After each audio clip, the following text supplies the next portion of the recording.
मतलब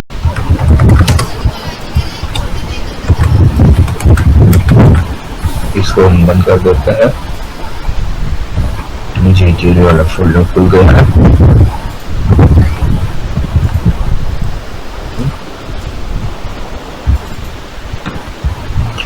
हम सबसे पहले बनाते हैं फाइल इंट्रो डॉट। मोबाइल लेके गए अंकल हैं? पूछो जरा, हाँ टीचर से पूछो, मोबाइल लेके गए नहीं गए? अच्छा जी, सबसे पहली बात की जाए आपकी, ये क्या है हमारा, ये वही है अभी हमारा बनने की मतलब होते हैं।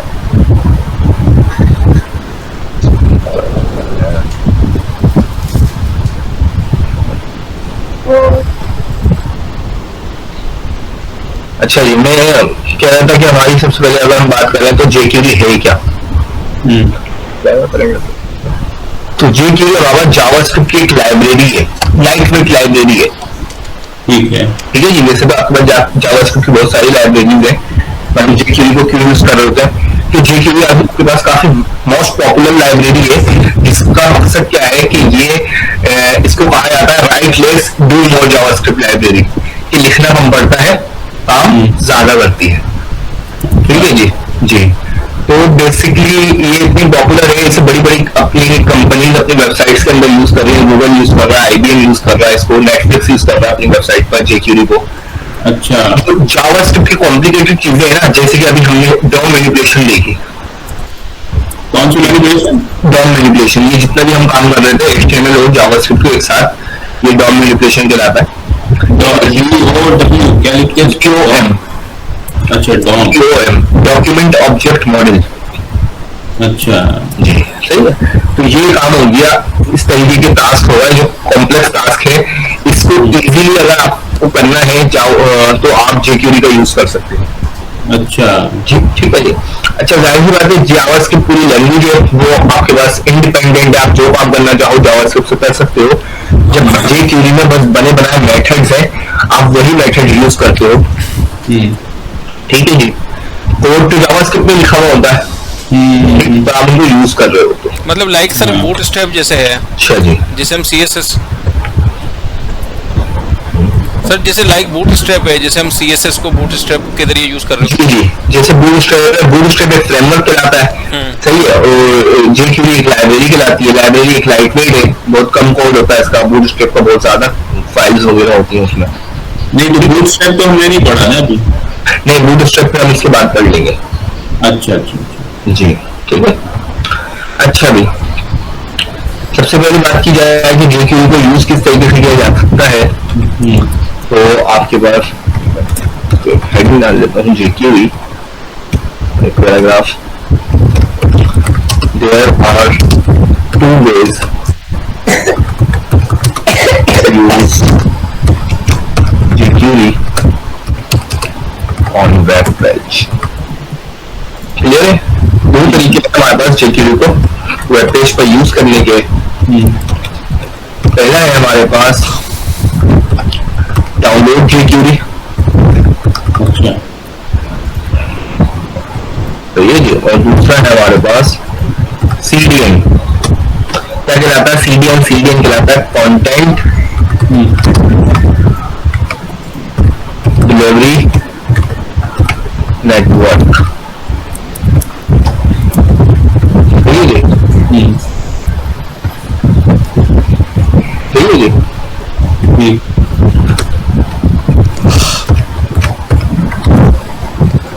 ये तरीका हो गया CDN नेटवर्क का। ठीक है जी। अच्छा जी, वेलकम कर दिया।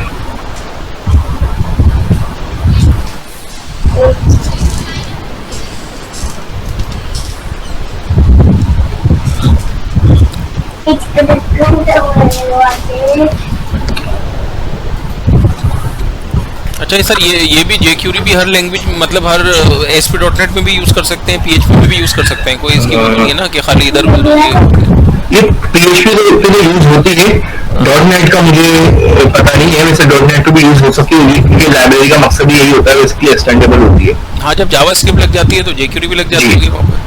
जी जी सही भाई, ये आपके पास आ गया सिंपल सा भी, हमने सिर्फ कंटेंट लिखा है कि jQuery क्या है। सही है, दो तरीके हैं jQuery को यूज करने के, कौन कौन सा वेब पेज पर। पहला है हमारे पास डाउनलोड करने का तरीका और दूसरा है सीडीएल लिंक। ठीक है, तो हम पहला देख लेते हैं डाउनलोड करने का तरीका। अच्छा, इसका डाउनलोड भी थोड़ा अलग तरीके से होता है। सही, जैसे हम कोई भी नॉर्मल चीज डाउनलोड कर रहे होते हैं, ये वैसे नॉर्मली डाउनलोड नहीं होती। मैंने लिखा डाउनलोड jQuery और डाउनलोड jQuery पे आ गया। अच्छा, इसमें आपके पास दो वर्जन आ जाते हैं, कंप्रेस और एक अनकंप्रेस। अनकंप्रेस से मतलब कंप्रेस नहीं हुआ, आप आपसे रीड कर सकते हो और आपका अपनी वर्जन में यूज होता है अनकंप्रेस। जब आप इसको होस्ट कर रहे होते हो तो आप कंप्रेस लगा देते हो ताकि स्पेस भी कम ले। सही है, वो रीडेबल नहीं होता। ये मैं अनकंप्रेस वर्जन पर क्लिक करता हूँ। अब ये देखिए डाउनलोड नहीं होगी बल्कि कोड लिखा हुआ आ गया। क्या लिखा हुआ आ गया? कोड।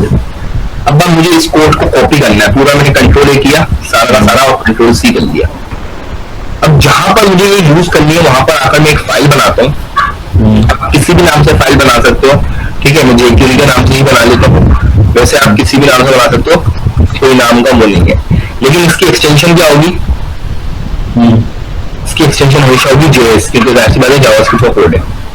अच्छा अच्छा, सही है, मैंने बना दिया jQuery.js और ये सारा का सारा कोड मैंने यहाँ रख दिया। ये कहलाएगा डाउनलोड का तरीका। ये मैंने डाउनलोड किया एक तरीके से। सही है, सही है जी। अब आपके सामने देखें 9680 लाइन का तकरीबन 10,000 लाइन का कोड है ये। अच्छा जी, सही है। तो आपको इसको याद नहीं करना, कुछ नहीं करना, सिर्फ आपको मेथड का पता होना चाहिए कि कौन सा मेथड क्या काम करता है। ठीक है जी। jQuery को यूज, पहला तरीका हमारा ये हो गया। अच्छा, अभी इसको यूज कैसे करेंगे? अभी तो सिर्फ हमने फाइल बनाई है। सही है, फाइल हमने बना दी ना। अब इसको यूज करने का तरीका क्या है? वही जो एक्सटर्नल जावास्क्रिप्ट का होता था। आप इसका डाउनलोड लिंक बना लोगे। अच्छा, लिंक, डाउनलोड लिंक कैसे बनेगा? स्क्रिप्ट लिंक से। स्क्रिप्ट, सही है जी। और स्क्रिप्ट आपने लिखा सोर्स, एक एट्रीब्यूट दिया सोर्स, जैसे एक्सटर्नल जावास्क्रिप्ट लिखते थे। तो जो फाइल का आपने नाम रखा वो रख दो, jQuery.js। ये हो गया डाउनलोड लिंक। ठीक है, ठीक है कि अब आप जो भी काम कर रहे होंगे यहाँ से कोड आएगा उसका। क्लियर है?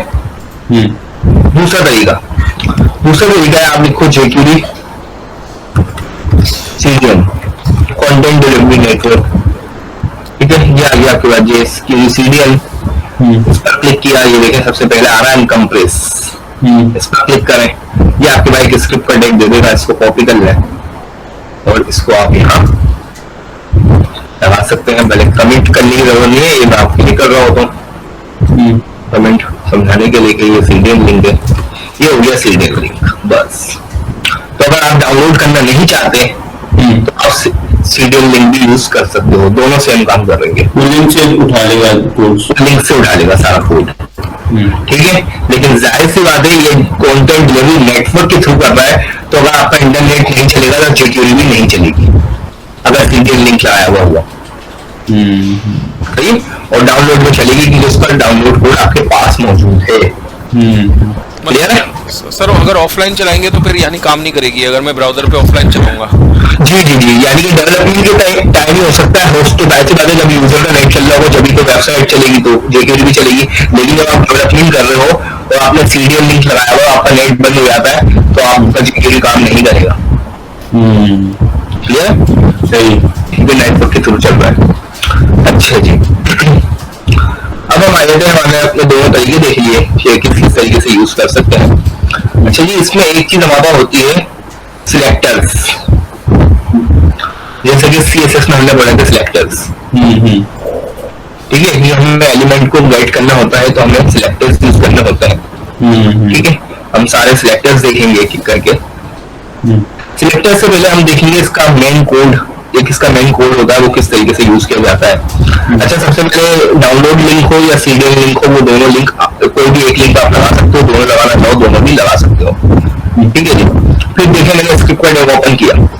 अब इसका जो सिंटेक्स है वो होता है डॉलर का साइन। इसमें आप देखेंगे डॉलर का साइन काफी यूज हो रहा होता है। और जो इसका मेन मेथड है या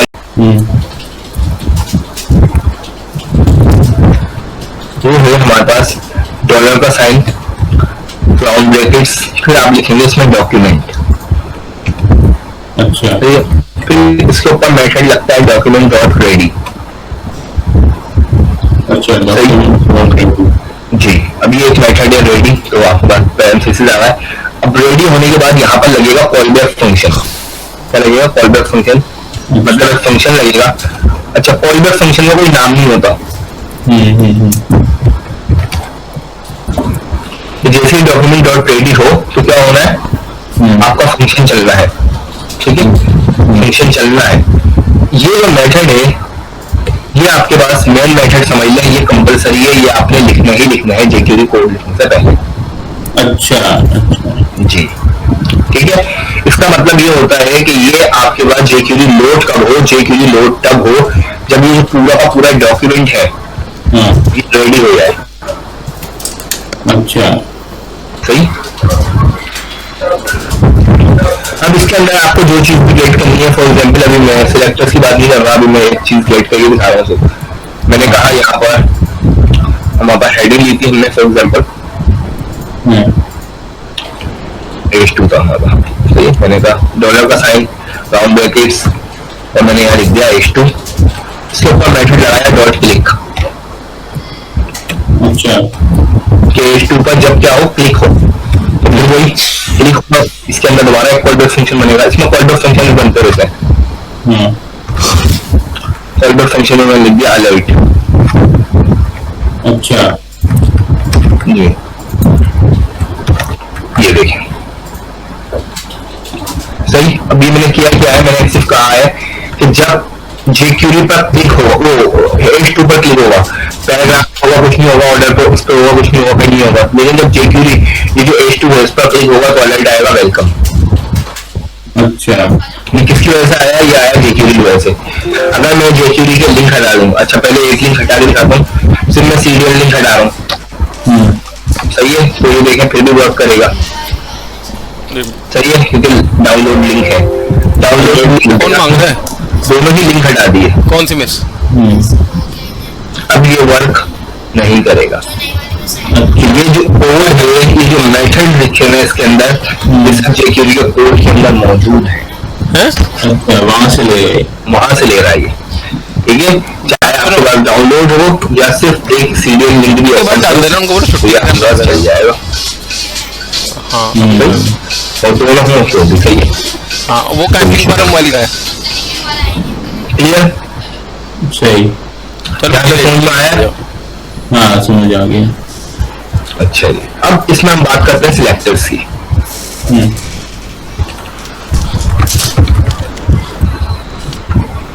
एक काम करता हूँ, इसको मैं नहीं रहने देता हूँ, एक फाइल बना लेते हैं सिलेक्टर्स।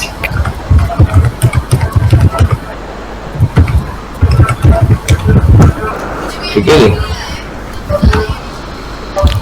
चले जाते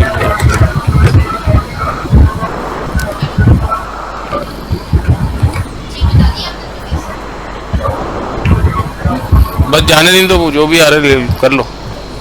चलिए मैं थोड़ा कंटेंट चेंज कर देता हूँ। जाओ तुम जाके देख लो ना जाके।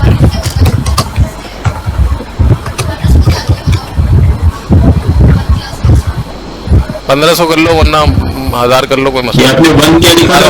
1512 मैंने इंडिया में 3 पैराग्राफ बनाऊंगा तो मैंने कहा अलग अलग कर दूं। हाँ, उसका शॉर्टकट क्या होता है? ये लॉरेम का आप जो करते हैं, सिर्फ एलो लिखे और एंटर कर दे। एलो, अच्छा, कुछ नहीं करते जी, सही है जी।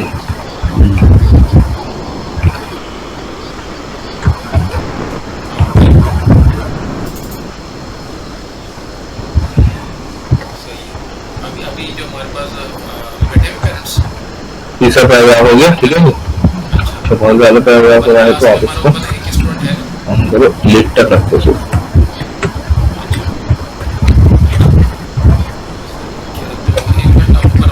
ये आपने कैसे सिलेक्ट किया तीनों पैराग्राफ को एक साथ? Control D.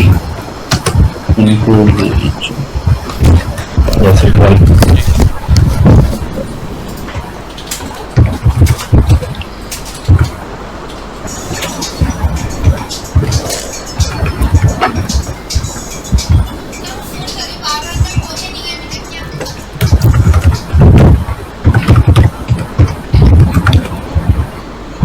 ठीक है जी, हमारा ये तीनों भी तीनों पैराग्राफ और तीनों बटन आ गए।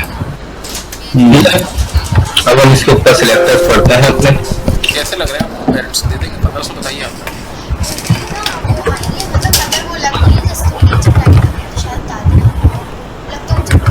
नहीं लग रहा है कितनी फीस की? अच्छा जी, देखिए सबसे पहले हमारे पास जो सिलेक्टर अभी हम लोग पीछे यूज किया वो सिलेक्टर था नेम सिलेक्टर। ठीक है ना, याद होगा आपको कि नेम सिलेक्टर कैसा होता था? फिर अगर खुद से बोले कम करने का तब कर देना, वरना पर सही बताया। सिलेक्टर बनता कैसे है पहले ये देखें। वही डॉलर का साइन आएगा आपके पास, फिर हो जाएगा। आपके पास पैरेंथेसिस आएंगे, तो इसके अंदर आएगा इन्वर्टेड कॉमास, सिंगल या डबल कोई से भी आ सकते हैं। इसके अंदर आप लिखोगे सिलेक्टर। अभी कुछ तो सिलेक्टर सीएसएस वाले सेम टू सेम फॉलो हो रहे होते हैं। नेम सिलेक्टर सीएसएस में कैसे बनता है? जो एलिमेंट का नाम है वो लिखो, जो एलिमेंट का नाम है वो लिख दो। तो एग्जाम्पल में लिख दिया बटन, तो बटन आ रहा है। अच्छा, यहाँ पर सिलेक्टर्स में क्या होता है? बटन लिखा है जैसे सीएसएस में होता है, बटन लिखा है तो सारे बटन को इम्प्लीमेंट होगा ना। यहाँ पर भी यही होगा, सारे इम्प्लीमेंट्स को बटन पर इम्प्लीमेंट होगा। ठीक है, फिर ये सिलेक्टर बन, यहाँ तक का ये कोड हो गया, ये सिलेक्टर का हो गया। अब इसके बाद डॉट कोई भी एक्शन हो सकता है, जरूरी नहीं है क्लिक हो, कोई भी एक्शन हो सकता है। ठीक है, उसके बाद राउंड ब्रैकेट्स और उसके अंदर एक कॉलबैक फंक्शन आ गया। अभी मैं सिर्फ अलर्ट करवा रहा हूँ। अब मैंने नेम सिलेक्टर बनाया है। अब देखें कोई सा भी बटन हो, क्लिक हाई आएगा।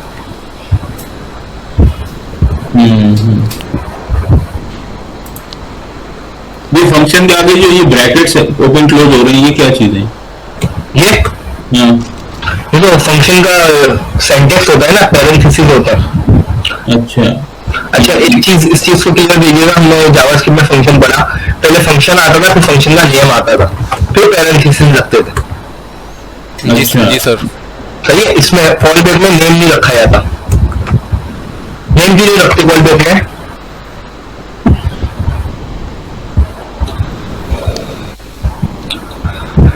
अच्छा जी, इसके एक बहुत सिंपल से एग्जांपल मैं देता हूँ रियल लाइफ सिनेरियो पर। फॉर एग्जांपल एक ऑफिस के अंदर आपके पास पहले नेम फंक्शन की बता रहा हूँ, यानी कि जैसे यहाँ पर नेम है, तो इसकी अगर मैं रियल लाइफ एग्जांपल लूँ कि एक ऑफिस के अंदर बॉस ने कहा है कि भाई मैं व्हाइट बोर्ड पर अगर लिख दूं मैनेज, तो आप लोगों ने अपनी सारी एक्सेल की शीट्स मैनेज करनी है, यानी कि एक फंक्शन है मैनेज, एक वर्ड उन्होंने दिया है। ठीक है, जब वो लिखेंगे मतलब फंक्शन को कॉल करेंगे, जो फंक्शन उन्होंने बनाया है मैनेज, उसको कॉल करेंगे, बोर्ड पर लिखेंगे, तो फिर सब एम्प्लॉइज अपनी मैनेज करेंगे शीट। ऐसा ही कॉलबैक फंक्शन का नाम क्यों नहीं होता? कॉलबैक फंक्शन इस तरीके का फंक्शन है। अब बॉस ने अपनी पॉलिसी चेंज कर दी, उसने कोई नाम नहीं दिया, उसने कहा आफ्टर लंच आप लोगों ने शीट्स को मैनेज करना है। आफ्टर लंच शीट को मैनेज करना है, तो फिर यहाँ पर कोई नाम देने की जरूरत नहीं है क्योंकि बता दिया गया आफ्टर लंच। ठीक है, तो यहाँ पर फंक्शन को नाम देने की जरूरत इसलिए नहीं थी कि ये फंक्शन कॉल बता दिया कब होना है, जब बटन क्लिक हो, बस। अच्छा, सही है, ये और कहीं कॉल नहीं हो सकता, ये फिर जब भी कॉल होगा जब बटन क्लिक होगा। इसे कहा जाता है कॉलबैक फंक्शन। मतलब बेसिकली ये मैंने इजी वर्डिंग में बताया, वरना कॉलबैक फंक्शन कहलाता है किसी फंक्शन के अंदर एज एन आर्ग्यूमेंट कोई दूसरा फंक्शन होता है। सही है, क्योंकि क्लिक खुद एक फंक्शन है, उसके अंदर खुद आर्ग्यूमेंट के तौर पे एक फंक्शन दिया हुआ है। जब आर्ग्यूमेंट के तौर पे कोई फंक्शन दिया जाता है तो उसका नाम नहीं होता, वो कॉलबैक फंक्शन होता है। मतलब सर लाजमी ये किसी फंक्शन के अंदर होगा तभी इसको बोलेंगे कॉलबैक फंक्शन? जी, फंक्शन के अंदर ही फंक्शन को कॉलबैक फंक्शन देता है। कॉलबैक फंक्शन कहलाता है as an argument of another function. तो इसको बाहर रख भी नहीं सकते, किसी फंक्शन के बाहर रख के हम कॉल नहीं कर सकते, मतलब इसको रख के कॉल कर सकते हैं, हाँ। रख के कॉल कर सकते हैं, बट हम डायरेक्टली वो भी कॉलबैक ही कहलाएगा जब आप कॉल से अंदर कराओगे। क्यों फंक्शन तो चाहे ये वाला हो या दूसरा वाला हो सर, कॉल मतलब कॉल ही हो रहा होता है ना, जी जी दोनों फंक्शन कॉल ही होते हैं ना। जी जी सही है। सही। अच्छा जी, ये हो गया हमारा। ऐसे है। चलिए अब हम दूसरा सिलेक्टर देखते हैं। ये लाइन ऐसे रहने देता हूँ, बस इसको कमिट करूंगा मैं। सही है भाई, थोड़ा स्पेस दे देता हूँ। सर ये मतलब JQD जब भी हम लिख रहे होंगे तो समझे ये डॉलर डॉक्यूमेंट करके अगर कोड स्टार्ट हो रहा है स्क्रिप्ट के अंदर तो इसका मतलब ये JQD पे काम हो रहा है। जी। अच्छा भाई, अब मैं बना रहा हूँ। अच्छा, इसके अंदर भी एक सिलेक्टर होता है यूनिवर्सल, आपको याद होगा यूनिवर्सल सिलेक्टर तो। याद है यूनिवर्सल सिलेक्टर? हाँ जी, यूनिवर्सल सिलेक्टर याद है? CSS में पढ़ा था जी, पढ़ा तो था। स्टार सर ये हैश या जी, होता स्टैटिक। स्टैटिक ना। हाँ क्लियर है जी सर। ये किसको सिलेक्ट करेगा?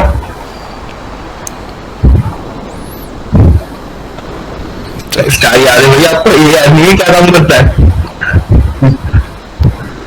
हाँ जी Kashif. Universal selector click function universal select करता है ऑल एलिमेंट्स को। ऑल एलिमेंट्स को। जी जी सर। अब मैं चाहे पैराग्राफ पे भी क्लिक करूंगा जब भी अलर्ट आएगा। सही है, किसी भी बटन पर क्लिक करूंगा जब भी अलर्ट आएगा। अच्छा। सही है। अच्छा, तीसरी चीज, ये पैराग्राफ और ये तो समझ में आ रहा है, ये मैं वाइट स्पेस पर क्लिक करूंगा तो भी हाई आएगा, ऐसा क्यों? क्योंकि ये सर तमाम सिलेक्टर को सिलेक्ट कर रहा है ना, यूनिवर्सल है। बेसिकली सबको कर रहा है, और ये जो व्हाइट वाला स्पेस है ये भी बॉडी के जाता है, बॉडी के अंदर है। ये भी एक एलिमेंट तो है। बॉडी को सिलेक्ट भी कर रहा है ये। सही है, क्लियर है? जी ये होता है यूनिवर्सल सिलेक्टर, बहुत कम किसी सिनेरियो में लग सकता है, वरना ये यूज हम कर नहीं सकते। ठीक है जी। अब हम आए थे अपने नॉर्मल सिलेक्टर्स की तरफ। अब देखने में मैंने बटन लिखा था, तीनों बटन हो गए थे। अब मैं चाहता हूँ सिर्फ और सिर्फ 2 वाला क्लिक हो, 2 वाला क्लिक हो तो सिर्फ जब हाई आए, बाकी ऊपर ना आए। तो फिर क्या होगा? बटन को नाम दिए अपने? बटन को नाम नहीं दिया हमने। नाम देने पड़ेंगे। नाम नहीं, क्या देना पड़ेगा? आईडी सिलेक्टर बनाते हैं, आईडी सिलेक्टर। तो मैंने बटन 2 को मैं 2 से करवाना चाह रहा हूँ, तो बटन 2 को मैंने दे दिया ID, 2 के नाम से ले दी। सही है। अब यहाँ पर बटन सिलेक्टर की जगह ID सिलेक्टर के लिए क्या लगता है? हैश। हैश। पहले मैंने लिखा हैश _2, मतलब सिर्फ और सिर्फ जिसकी ID हैश _2 है वो सिलेक्ट हो। क्लियर है? अब ये देखें, 1 पर कुछ नहीं होगा, 3 पर कुछ नहीं होगा, 2 जैसे क्लिक करूंगा हाय। ठीक है जी।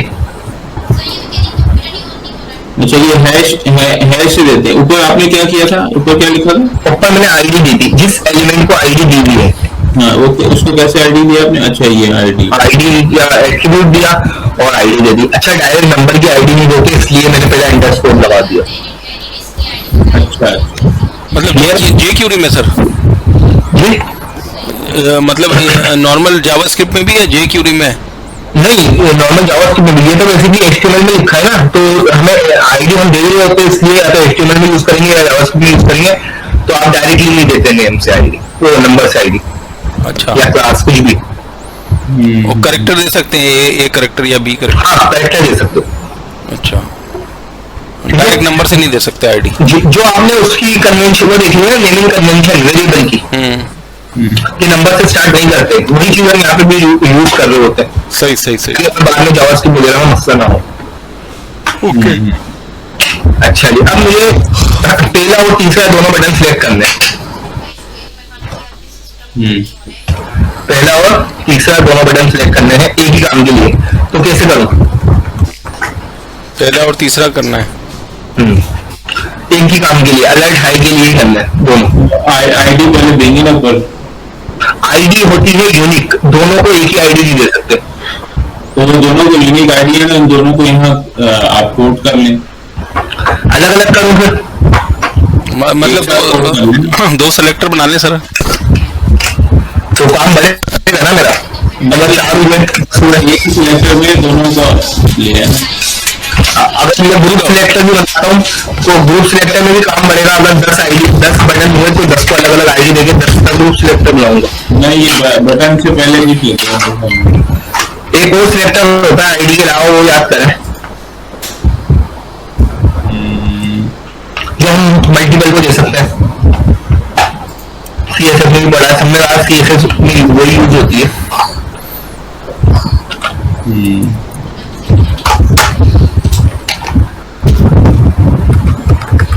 क्लास सिलेक्टर सही है। सेम नेम की क्लास दी जा सकती है। लगता है सर हम दोनों की भी क्लास होने वाली है अब, हैं? सही है, ये हो गया आपके पास क्लास बटन, और इसी को मैंने दे दिया क्लास बटन, BTN के नाम से दे दी क्लास एक। ठीक है जी, एलिमेंट्स को, कितने भी एलिमेंट्स को सेम नेम की क्लास दी जा सकती है। अच्छा जी, क्लास सिलेक्टर के ये तो याद होगा कि कौन से उससे टारगेट होता है। जैसे आईडी हैश से होता है, क्लास किससे होता है?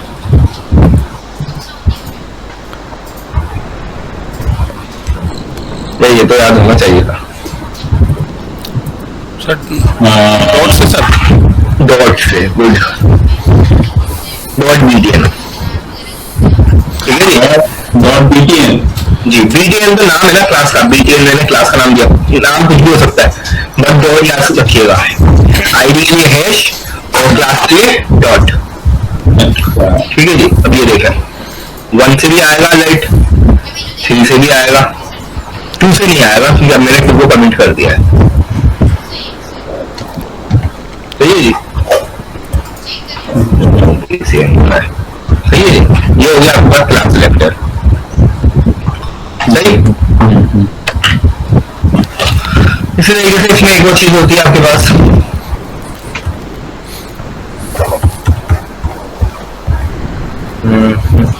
तो आप कहेंगे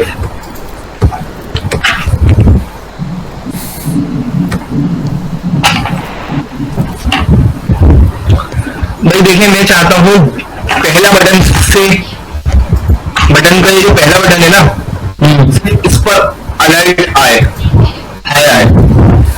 दूसरे और तीसरे पे ना आए। तो क्या करेंगे, वो आईडी आपने 1 लगा के करिए। हाँ आईडी दे सकते हैं, ठीक है, लेकिन जब पहला एलिमेंट है ना तो मुझे आईडी देने की जरूरत नहीं है। हाँ अगर बीच का होगा तो आईडी दूंगा, लेकिन पहले और आखिरी के लिए हमें एक चीज मिलती है, सिलेक्टर बना बनाया मिल जाता है। आप लिखो बटन, तो ये बटन लिख के आप लगाओ कॉलन और लिखो फर्स्ट। अच्छा, फर्स्ट और लास्ट के लिए होता है, बाकी के लिए नहीं। सही है, इसका मतलब क्या है, जो बॉडी में पहला बटन है उसके क्लिक पर हाई आएगा। ये देखिए 2 पर नहीं, 3 पर नहीं, सिर्फ और सिर्फ 1 पर। क्लियर है? अच्छा, यही सेम सिनेरियो आपके पास लास्ट के लिए यूज किया जा सकता है। अच्छा, सिर्फ और सिर्फ आपके पास ये नहीं कि हमारे पास बटन पे ही यूज होगा, किसी भी चीज पे हो सकता है। तो पहले एलिमेंट का नाम लिखा जाएगा, मैंने लिखा P कॉलन लास्ट, इसका क्या मतलब है? लास्ट वाले में कौन सा last paragraph, last paragraph, P element name दिया हुआ है, तो बटन को ही लास्ट नहीं, ठीक है ना, कोई पैराग्राफ, सिर्फ और लास्ट पैराग्राफ, ये है लास्ट पैराग्राफ बॉडी का। क्लियर है? सही सर। इसमें नीचे लिख देना और कमेंट में कि ये क्या लिखूं? For the last paragraph,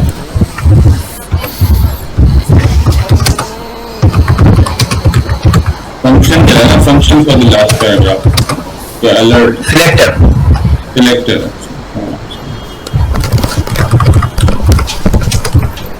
selector for last paragraph of body, body का लास्ट। ठीक है, अगर बटन के बाद भी कोई पैराग्राफ बना हुआ होगा बटन के बाद भी कोई पैराग्राफ बना हुआ होता, फिर ये लास्ट में होता, बटन के बाद वाला होता, वो डिजिट लास्ट की बात होती है। ठीक है, ठीक है। चलिए ये चीज हो गई। आप किसी और वजह से स्टाइल के लिए क्लास आपने जो बटन पे दी हुई है वही अपने एलिमेंट पर भी दी हुई हो, किसी पैराग्राफ पर किसी भी एलिमेंट पर दी हुई हो। क्लास का तो आपको पता है किसी भी एलिमेंट पर कुछ भी दी जा सकती है, सही है। अब मैंने स्टाइलिंग के लिए तीनों को सेम क्लास दी है, देखें सेकंड पैराग्राफ पर भी दी है, सही है। और मैं यूज कर रहा हूँ कौन सा सिलेक्टर, क्लास सिलेक्टर, ये वाला, सही है। अब जब क्लास सिलेक्ट हुई है तो ये पैराग्राफ पे भी काम करेगा, ऐसा ही है। सेकंड वाले पे ये सेम क्लास है, सेकंड और फर्स्ट और थर्ड पे नहीं करेगा। लेकिन अब मैं चाहता हूँ कि क्लास भले सेम है, लेकिन मैं चाहता हूँ क्लास तो सेम है लेकिन सिर्फ बटन पर काम करें, इस पैराग्राफ पे ना करें, तो क्या करेंगे? तो बटन को सिलेक्ट कर लेना, तो फिर दूसरा भी आएगा ना, मुझे दूसरा नहीं चाहिए, सिर्फ पहला और तीसरा चाहिए। तो फिर आप उसको वो करें, सिलेक्टर में डाल देना, आईडी सिलेक्टर में H1 और H3। पर लेकिन जो ग्रुप सिलेक्टर बन जाएगा ना, फिर वही चीज आएगी, वहां पर फिर मल्टीपल सिलेक्शन की बात आएगी। अच्छा, ये सारी चीजें पॉसिबिलिटीज है और आप जिस तरीके से आप लोगों के दिमाग में आप इस तरीके से भी काम कर सकते हो, कोई मसला नहीं है, ठीक है। हम कर रहे हैं, हम क्या करेंगे, जो एक तरीकेकार है, प्रोफेशनली भी नहीं बोलूंगा मैं, क्योंकि जरूरी नहीं है ये उस वक्त बंदे के दिमाग में आए जब आप काम कर रहे हो, तो आप इसे इस तरीके से बना सकते हो कि भाई आपने पहले दी क्लास, सही है, डॉट बटन। अच्छा, डॉट बटन से पहले मैंने दे दिया एलिमेंट का नाम, बटन डॉट बटन। इसका मतलब क्या है कि सिर्फ और सिर्फ वो बटन सिलेक्ट हो जिनकी क्लास क्या है, डॉट बटन है। अब इसका मतलब ये है कि अब यहाँ किसी भी पैराग्राफ की हेडिंग की क्लास डॉट BTN है तो वो सिलेक्ट नहीं होंगे, सही, सिर्फ और सिर्फ बटन सिलेक्ट होंगे, ये देखें, सही है। सेकंड पैराग्राफ पर नहीं आएगा क्योंकि वो जा ही नहीं रहा। और अच्छा, यहाँ जरूरी है बटन ही लिखा जाए, यहाँ मैं अगर लिख दूं P.BTN तो अब बटन सिलेक्ट नहीं होंगे, सिर्फ पैराग्राफ सिलेक्ट होगा। अच्छा, ये देखें, ये दोनों भी लिख दें आप लोग, इसको कॉपी करके बटन बटन भी लिखते हैं, क्लियर है।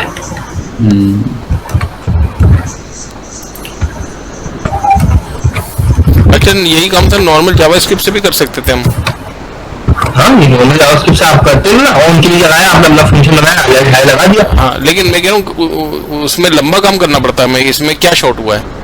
इसमें अभी तक हम जो सिलेक्टर की यूज कर रहे हैं, सिलेक्टर से जो हम एलिमेंट को क्रिएट कर रहे हैं, अभी शॉर्ट वाला काम हमने नहीं किया है। अच्छा जी, अच्छा, सही। और कुछ चीजें शॉर्ट हो भी गई है। अभी तक देखिए, हमें किसी भी एलिमेंट को सिलेक्टर की मदद की वजह से हमें वैसे गेट नहीं करना पड़ रहा कि document dot gate element by ID या डॉक्यूमेंट डॉट क्यूरी सिलेक्टर, हाँ ये तो नहीं, वो सारी चीजें यूज नहीं करनी पड़ी। वो 10 मेथड की जगह यहाँ हमारा सिर्फ एक सिंपल सिलेक्टर बन चुका है, तो ये शॉर्ट हो गया जी। ठीक है जी, सही है। अच्छा जी, यहाँ पर भी मैं अब एक मेथड यूज करके दिखाता हूँ आपको, वो बिल्ट इन मेथड है।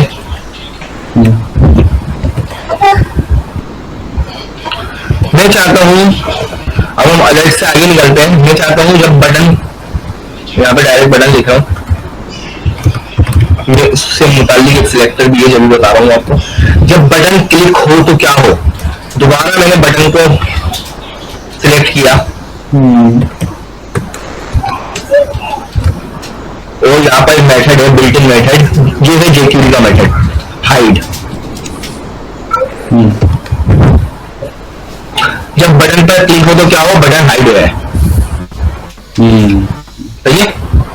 बटन पर क्लिक हो तो बटन हाइड हो है।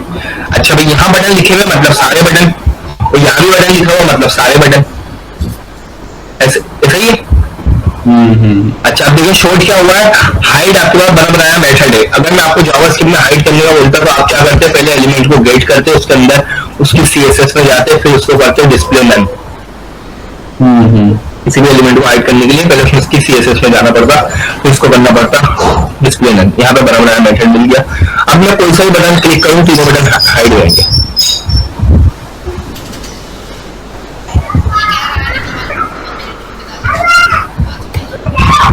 सही है, पहला हो क्लिक, दूसरा तीसरा हो, हाइट तीनों होंगे। सही है। सही। मैं चाहता हूँ जिस बटन पर क्लिक हो वही हाइट हो, अच्छा, जिस बटन पर क्लिक हो वही हाइट हो। तो क्या होगा, तो हमारे पास एक सिलेक्टर है जो कि है करंट एलिमेंट को सिलेक्ट करता है, दिस। अच्छा, दिस एक ऐसा सिलेक्टर है जिसमें इन्वर्टेड कॉमास नहीं लगेंगे आपके पास। सही है। जैसे अभी तक हमने जितने भी सिलेक्टर पढ़े सब में इन्वर्टेड कॉमास लगाए थे। अगर इसमें इन्वर्टेड कॉमास लगाएंगे तो ये काम नहीं करेगा। अच्छा, ये क्या करता है, करंट एलिमेंट को टारगेट करता है। ऊपर तो मैंने टारगेट किया हुआ बटन, मतलब सारे बटन को टारगेट किया हुआ है। सही है। लेकिन कह रहा हूँ हाइट कौन सा हो, सिर्फ दिस जो करंट है, मतलब जिस पर क्लिक हो रहा है। देखें, पेज रिफ्रेश नहीं हुआ, ये देखिए सिर्फ 2 हाइड हुआ है। अच्छा, 1 पे क्लिक होगा सिर्फ 1 हाइड होगा, 3 पे क्लिक होगा सिर्फ 3 हाइड होगा। जिस पर क्लिक होगा ये तो गेम की तरह हो गया। गेम के लिए हो रहा होता है। सही है। अच्छा, ये हमारा सिलेक्टर है करंट एलिमेंट के लिए। सही।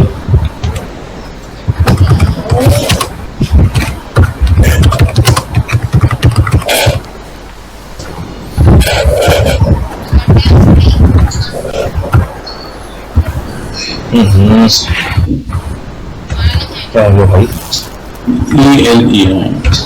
सही है।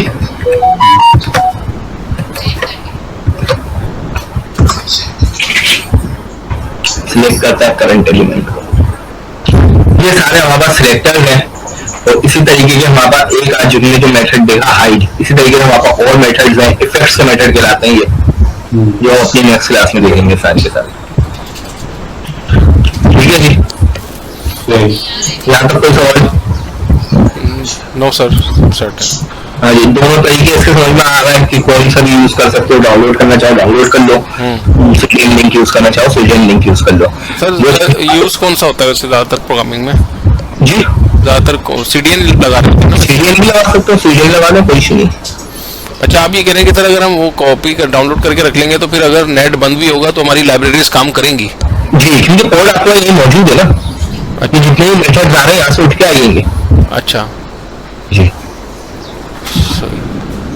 डेवलपमेंट में आप ये रख लें, क्योंकि डेवलपमेंट में क्या होता है अक्सर कि कभी नेट बने और हम अपना काम कर रहे हैं तो अक्सर दिमाग नहीं जाता और पूरा कोड खराब हो जाता है। हम कहते हैं कोई मिस्टेक हुई है कोड में, ये होता है। इस तरफ माइंड नहीं आता कि जेके नहीं चल रही। सही है। सही है जी। अच्छा, दूसरी चीज मैंने आपको बता दिया, ये इसका मेन मेथड है, ये लाजमी यूज होना है पहले। अच्छा, ये लाइन लाजमी लिखनी है हमें? हाँ, और ये सबसे एंड में बंद होगी, ये सबसे एंड में बंद होगी, यहाँ बंद हो रहा है, ये सारा काम इसके अंदर आएगा। अच्छा, ये सर आपने जो लिंक लगाया है ऊपर लगाया है, उसके बाद ये आपने फंक्शन नीचे लिखा है, तो जी, मतलब ऐसा लगेगा है, लिंक ऊपर ही लगेगा। लिंक ऊपर लगेंगे जी, अगर लिंक नीचे लगा दिया कोड आएगा ही नहीं और जावास्क्रिप्ट चल जाएगी तो आपके पास कोड नहीं चलेगा। अच्छा, यानी लिंक हमें ऊपर ही लगाने हैं? जी सर, ये हम लिंक सबसे ऊपर भी लगा सकते हैं हेड टैग में? लगा सकते हैं, बट रिकमेंडेड ये होता है बॉडी के एंड में लगाया जाए। बॉडी के एंड में लगाया जाए? जी, यानी कि बॉडी जब आपके पास पूरा एचटीएमएल कंप्लीट हो जाए उसके बाद। सही सही। और बूट स्ट्रैप के भी सर इधर ही लगते हैं? बूट स्ट्रैप के ऊपर लगते हैं? नहीं, बूट स्ट्रैप के 2 लिंक होते हैं, एक स्ट्रैप का होता है वो यही लगता है, और एक सीएसएस का होता है वो हेड में लगता है। अच्छा, यानी सीएसएस वगैरह का हो तो ऊपर हेड में लगाएं? सीएसएस का रिकमेंडेड है हेड में लगाएं, और स्क्रिप्ट का रिकमेंड होता है कि आप बॉडी के एंड में लगाएं। तो ये जावास्क्रिप्ट के क्या होते हैं ये ओपनिंग क्लोज? ओपनिंग क्लोज मतलब ये जैसे ये शुरू तो आपने बताया ना ब्रैकेट्स जो है। जी जी, देखिए ये स्क्रिप्ट को डेटा आपने ओपन किया, हाँ सही है, और जाहिर सी बात है सारा का सारा आपको जावास्क्रिप्ट का जेक्यूरी का जितना भी कोड है स्क्रिप्ट टैग के अंदर ही चलेगा ना? जी, इसके अंदर चलेगा। अच्छा, सही है जी। सर, ये ड्रॉप डाउन वगैरह जो होते हैं, जो सर्चिंग लिस्ट होती है, ये सब इसमें बनती है, जावास्क्रिप्ट में बनती है? नहीं, वो उसमें वो आपका जो उसका बिहेवियर है वो उससे दिया जाता है, जावास्क्रिप्ट से बनती तो एचटीएमएल से ही है। जैसे हमने सर एक कंट्री की लिस्ट बना ली, हमने एक ड्रॉप डाउन बना लिया कंट्री का, उसमें हमने लगा दी 10 बार, अब मुझे सर्चिंग करनी है उसमें, तो सर्चिंग का जो कोड बनेगा वो जावास्क्रिप्ट में वो जावास्क्रिप्ट से बनेगा। ड्रॉप डाउन जिस हमने फॉर्म में बनाई थी ना, हाँ, तो सर हमारे पास एक ही कॉलम में आता है ना खाली डेटा, मल्टीपल कॉलम में तो नहीं आ सकता ना डेटा। लेकिन जब हमें मल्टीपल कॉलम चाहिए हो, जैसे एटम के नाम के साथ मुझे रेट भी चाहिए, उसका प्राइस भी चाहिए, तो फिर मुझे मोडाल यूज करना पड़ेगा ना।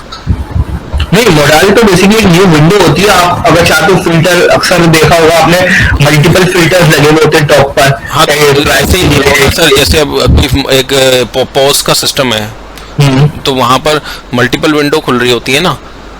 अच्छा, आप फिल्टर्स के लिए मोडाल खोलने का बोल रहे हैं? हाँ, मतलब मोडाल मुझे जो समझ में आया वो यही समझ में आया कि शायद उसमें कॉलम बन जाते हैं। जैसे अगर आप अपनी सर्चिंग विंडो में 4-5 कॉलम लाना चाहते हैं, जैसे मैं स्टूडेंट को सर्च कर रहा हूँ, अब मैंने नाम से सर्च किया, लेकिन नाम के साथ मुझे उसका पता चल गया ये स्टूडेंट इस क्लास का है, उसके आगे क्लास भी आ रही है और उसकी फीस भी आ रही है। फर्ज करें स्कूल का मैनेजमेंट सिस्टम है कि हाँ भाई इसकी फीस ही है। लेकिन अगर मैं ड्रॉप डाउन यूज करूंगा तो मुझे तो सिर्फ मैं एक ही कॉलम शो करेगा ना, ड्रॉप डाउन में 2 कॉलम आते ही नहीं ना, खाली स्टूडेंट का नाम ही इससे फिल हो रहा होगा वो। अब ये स्टूडेंट किस क्लास का है, इसकी फीस क्या है, वो कॉलम तो नहीं आ रहे होंगे ना उसमें। सही ठीक है, उसके लिए आप मोडाल यूज कर सकते हो। सही करते हैं सर इसको। अभी इसकी कितनी क्लासेस होंगी जेक्यूरी की सर? जैसे जेक्यूरी की मैं 3 क्लासेस लेता हूँ बस जी। नहीं सर, अच्छे टॉपिक है ये तो, जरा अच्छी इसको लेंदी पढ़ाइएगा सर जरा। चलो देख लेते हैं, हम बस इसमें इफेक्ट्स होते हैं हमारे पास, ये जो हाइड है ना, इसी तरीके के मल्टीपल इफेक्ट्स होते हैं। फिर डॉम मैनिपुलेशन देखते हैं, और डॉम मैनिपुलेशन आपने देखी हुई है, फिर हम उसके बने बनाए सर मॉडल और सब ड्रॉप डाउन अच्छी तरीके से करा दिएगा सर प्लीज। चलिए ठीक है, थैंक यू सर। बेसिकली इसमें HTML से आपको मॉडल वगैरह खुद से बनाना पड़ता है, इसलिए ये चीजें मैं आपको ये करूँगा बूटस्ट्रैप के साथ करा दूंगा, ताकि हमें कोई चीज बनी बनाई मिल जाएगी ना, मॉडल उसमें बना बनाया मिल जाएगा, फिर हम बस तो ऐसा कर लेंगे ना सर, जब हम बूटस्ट्रैप कर रहे होंगे ना, तो उस टाइम हम जेक्यूरी का कोड भी उसमें यूज कर लेंगे कुछ, है ना? क्योंकि यहाँ पे वो ये चीज है ना, आपको पूरा मॉडल खुद बनाना पड़ेगा। अच्छा जी, तो ये एक क्लास में सर हो जाएगा वो मॉडल, हो सकता है नहीं? हाँ हो जाएगा, हो जाएगा ना। चलें सही है सर, बहुत बहुत शुक्रिया, थैंक यू। ओके जी, अल्लाह। थैंक यू, खुदा हाफिज।